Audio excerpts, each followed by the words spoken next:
台语文千万字，逐工要和大家做伙来摆一日。今仔日要甲大家小解一日，咱做伙来看到这日就是亲。亲代表讲是有血缘关系人，像咱讲亲兄弟、亲情。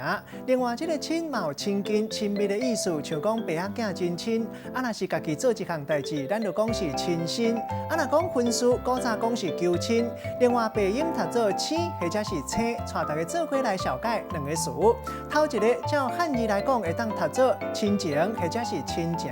若是照罗马字读起来就是亲情。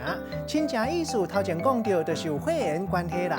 若是亲情，就变做是亲人的感情。第二个词亲像，这个意思就是哪亲像安怎，婉言安怎，敢若安怎。咱用一句话来举例，甲这两个词夹做伙。譬如讲，阮细夜市亲像行走卡，拄啊好拄到亲情。远看哪卫生，近看是父兄。朋友笑讲阮近视实在真侥幸。今仔日小解这一日亲提供予大家参考。